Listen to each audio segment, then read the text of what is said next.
A bird's eye view of the Spanish Springs area north of Reno, courtesy of our guy Chris, as we welcome you in to vlog 181, giving you a look at the new signage on the side of the Peppermill as we head on in to play some 5-10 no limit hold'em.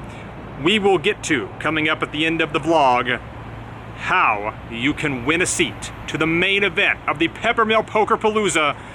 And I'm very excited to tell you about that coming up after we jump into this game today.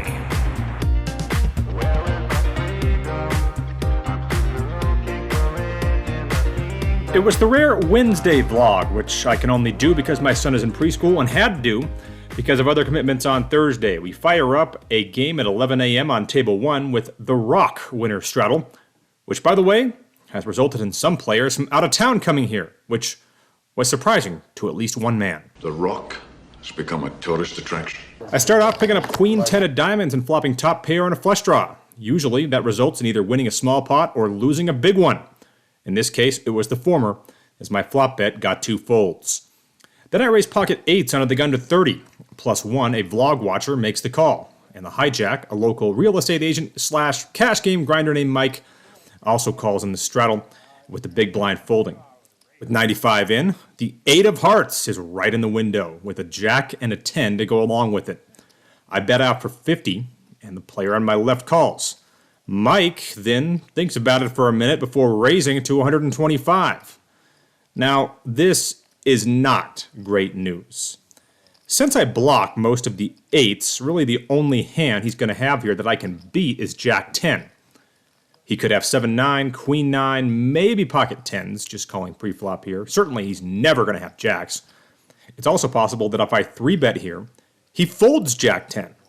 So, with that in mind, I elect to just call, which also results in the other guy, who I likely have beat, sticking around also. So with 470 in, the turn is a 4. I figured the play here was to bet. If my hand was good on the flop, it's good now. Also, I will get value from this other player, and I can still get away if I get raised by Mike, who certainly has me beat a lot of the time if he does. So, I stick with that plan. I bet 140. The under the gun plus 1 player does indeed fold here, but the hijack then announces 500. I don't think this could qualify as a slam dunk fold, but in my book, it is a spot to get away from the hand, so that's what I do. I didn't expect to get a look, but he was kind enough to show for the vlog. Queen 9 for the flopped straight. I win back a little flopping top pair, and this time turning a flush draw and getting a fold there. And then I pick up queens when a short stack has jacks, and we get it all in pre-flop. Normally, I would ask you to hit the like button here to help me out, but when I'm all in pre-flop as an 80% favorite and there is only $230 in the pot, those are the types of pots that I'm really good at winning, and I don't need your help. So I'm good, and I take this pot down easily.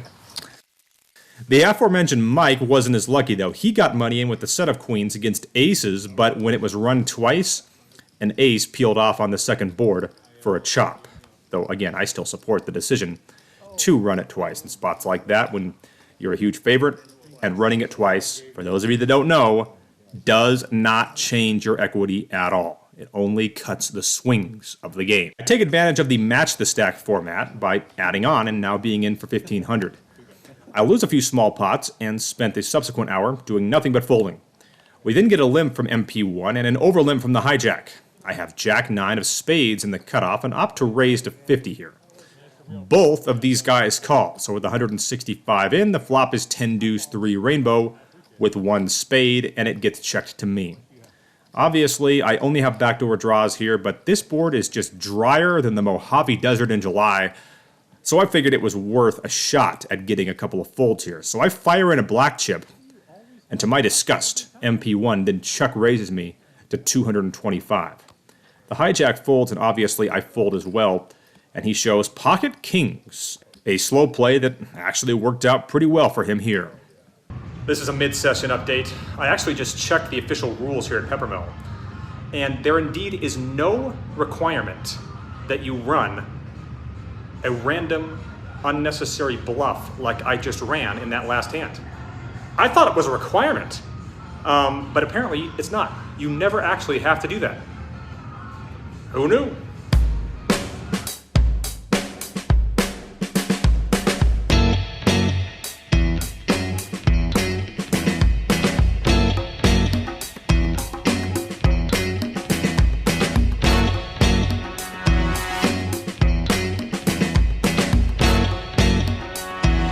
We get a button straddle that a player who hadn't raised a hand all day opens to 30 under the gun. MP2 calls, and I have ace-queen of spades in the cutoff, and I decide to just call because I was so convinced that under the gun was strong here. Now, I would never receive confirmation on that issue, as you'll see, but with 125 in, the flop was Jack 8 deuce rainbow with 1 spade. Now, I have nothing here, and I am expecting to be folding on this flop, except for the fact that nobody bets. As that happened, I said to myself, I wouldn't mind seeing the 10 of spades peel off on the turn here. And I'll be damned if that's not what happened. Again, to my surprise, it gets checked to me. I didn't love the idea of trying to semi-bluff 3 guys out of this pot, but I also didn't love the notion of just checking after I got the exact turn card I was hoping to hit, and no one had shown any interest in this pot post-flop. So I decided to bet it. I fire 60, and the button, the only guy who hadn't acted yet obviously, raises me to 125, basically a min raise. The original raiser, who had to have had ace-king here, folds, and middle position 2 calls the bet. Obviously with the nut draw, I'm going to complete this min raise. And with 500 in, the river is an offsuit 7. And the button's river jam gets 2 quick folds, and he shows queen 9. A hand that I've really done poorly against on the day, it appears. The Peppermill does splash pots occasionally on Wednesdays, and action was created as a result of one. One guy won a nearly $1,000 pot with just a pair of jacks as a result. I did manage to get a little of the money back that I had lost as I flopped trip 10s and got 2 streets of value out of a flush draw which had bricked. Then I switched seats down about 400, which became 500 after I bet my top pair on 3 streets, but lost to a missed flush draw that had rivered top pair. And then I was down 600 after a failed set mining operation with pocket 7s. I did pick up aces, and for the first time on the day, got no action pre-flop. Then something equally tilting happens. A player asks for a setup because he's losing, failing to realize that all that will do is waste time. I thought maybe some of the luck my opponents had been having with the queen 9 might carry over to me, but despite flopping a pair of 9s, I still lost with the damn thing. I guess my skill level just isn't quite there. So the queen 9 suited didn't work, but maybe the queen 4 suited might. I shouldn't have to tell you what position I was in to have played that hand. I ended up getting action on 2 streets when I flopped a pair and a flush draw. That draw hit on the turn, but my river bet got 2 quick folds, as clearly no one else had better than a pair. A little bit later, I picked up the queen jack suited and got a $75 squeeze through, despite one player taking a long time with it. And then an orbit later, I raised a 35 under the gun 8-handed with pocket 8s, plus 1 snap calls, as do 2 others. With 145 in, the flop is king 8-3 rainbow. Good spot to fast play. I make it 60, and the hijack is my only color. I couldn't imagine how he could have anything other than a king here. And with 265 in, the turn is another 3, filling me up. I decided to bet a black chip, expecting to get called here, and hopefully on the river as well, by all of his kings. Instead, he folds the hand, saying how he couldn't beat a king. Now, let that be a lesson on how you can simply never underestimate how wide people will call your flop bets, which is why, despite criticism at times, I usually opt to size down in an effort to get paid off wider as opposed to going for gold in big spots. That was just a particularly tilting hand because I was so convinced I was going to get value there and that he had to have a king. All right, once again making an appearance. It's Marco from Trupoya, ladies and gentlemen, the man himself, back in Reno. All right, I won't tell anyone else. I won't tell anyone. Over here we got RJ here from Cleveland. RJ in the house. He's a crusher. We got Andrew over here. I just doubled him Alabama. up. Alabama? All right, I just doubled him up a minute ago. Because I'm a nice guy. You are a nice guy. Over here, Mr. Rizzuto. You can never guess his favorite baseball team. As fate would have it, though, the next hand would be considered an example of what I was just talking about. I raise ace-king under the gun and get snap called by the player on my right, and the button calls as well. So with 120 in, the flop is king 7-3, 2 diamonds, giving me top pair, top kicker on I bet 50.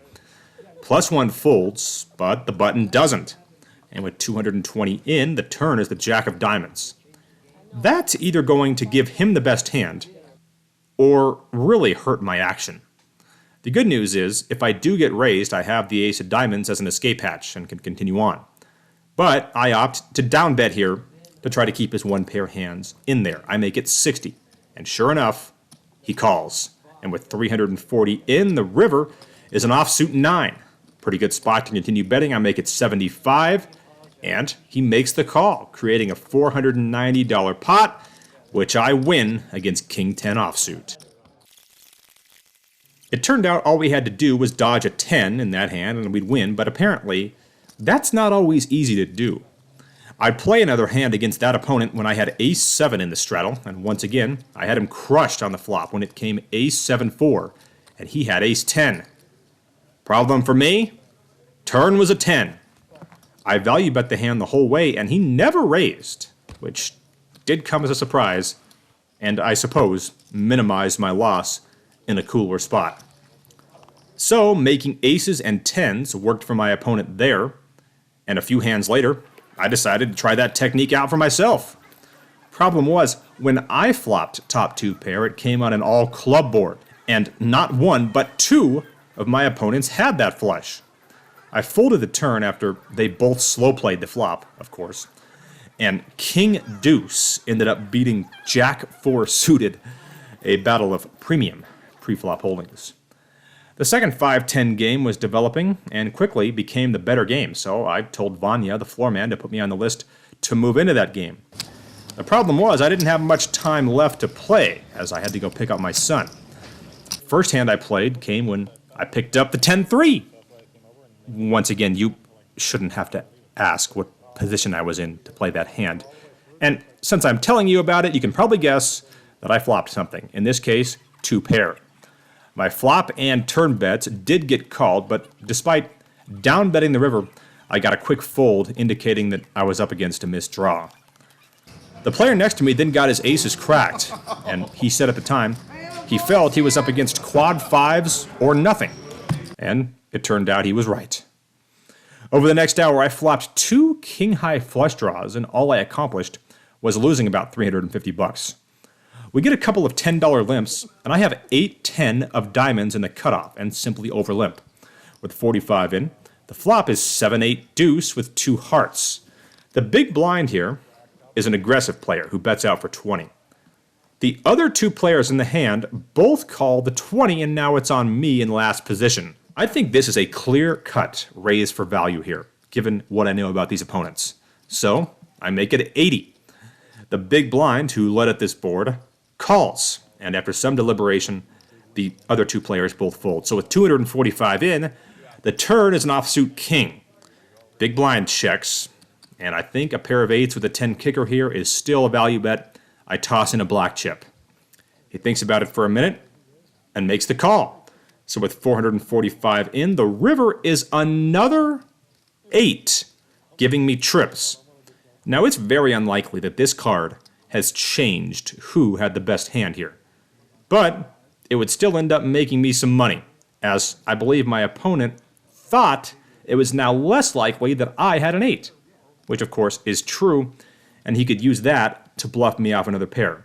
So that's what I think happened here, because he let out for 100 into 445 on this river. I then raised it 200 more, making it 300, and he folded extremely quickly, and the pot gets shipped our way. I'd get dealt pocket 8s yet again, and I got action from that same opponent, which could give you a little more insight into the previous hand. I got a 9-10 jack flop, and I ended up betting what was 4th pair on the turn for value, and still managed to get called by worse, and won the pot despite not improving on the run out. I'd play for about another 20 minutes, but had to go pick up my son, so a 6.5-hour session came to an end with the sun still up.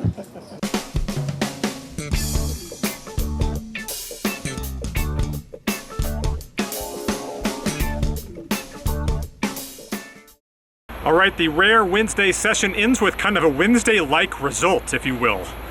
A $184 win. It beats losing, but it's not a landslide victory. Where is my freedom? I'm still looking for it in my kingdom. I don't know what I will become.